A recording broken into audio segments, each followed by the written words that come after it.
In the heart of the Swiss Alps, between Lake Lucerne and the St. Gotthard Pass, lies the headquarters of the Datwyler Group. The company is well known today in many business sectors across the globe, as an industrial supplier of sealing solutions, as a distributor of electronic components, and as a manufacturer of specialized cables. Datwyler employs more than 7,500 people worldwide and generates over 1 billion euros in revenue. Having grown successfully with the challenges for 100 years, Datwyler is looking confidently to the future.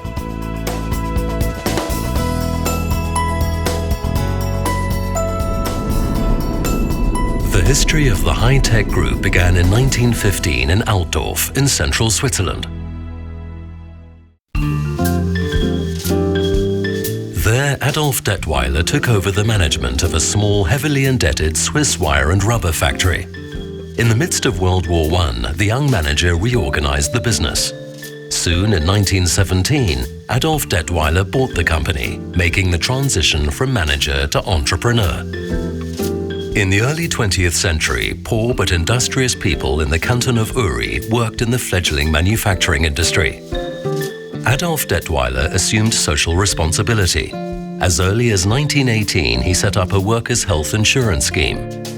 He constructed the first low-cost employee housing units in 1933. An in-house training school was opened in 1944. And in 1948, Datwyler already provided a pension fund. Adolf Datwyler was a car enthusiast. The young automotive industry sparked his ambition. In 1935, he signed a licensing agreement with Firestone, despite the world economic crisis. He opened a factory to make car tires in Pratteln near Basel. Firestone was a catalyst for Datwyler, with Pratteln serving as a hub for recruiting or training many skilled workers for Uri.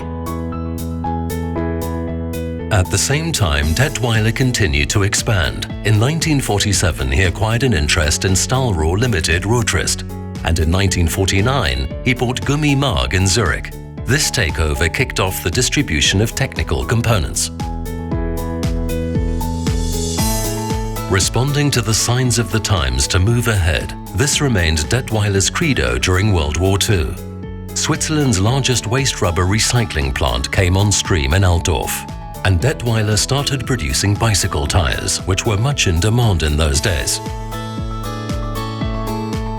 By the mid-50s, Peter and Max Datwyler of the next generation were ready to step in.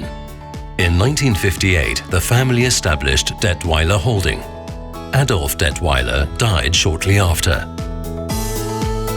Peter and Max Datwyler put a broader-based management culture in place.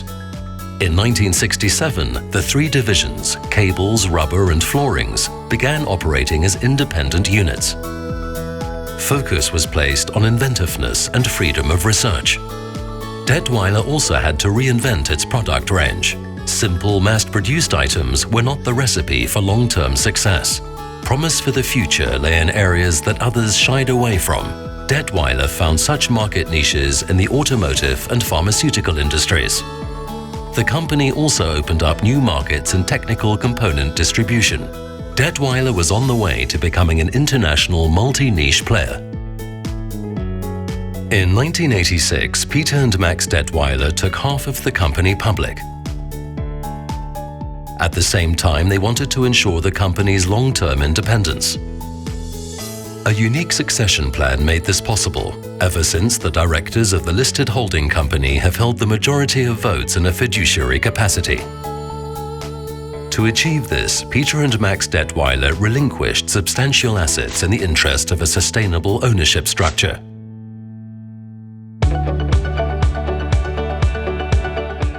Globalization gathered momentum in the 1990s. Customers were turning to large suppliers with global delivery capability. Datwyler took up the challenge, increased its capacity, and expanded to Asia and America. This transformed the company from a product manufacturer to an international development partner and solutions provider. In global competition, survival depends on having the necessary critical mass. Knowing this, Datwyler adjusted its portfolio by expanding sealing solutions and electronic component distribution, also by acquiring other companies. The cable business was transferred to the majority shareholder Perma Holding. Today, the sister company is called Datwyler Cabling Solutions. Now in its centenary year, Datwyler holds leading market positions. We can all be proud of that. Thanks to our strong roots, we are looking confidently to the future. For the benefit of our customers, workforce and shareholders, we want to keep growing with the challenges.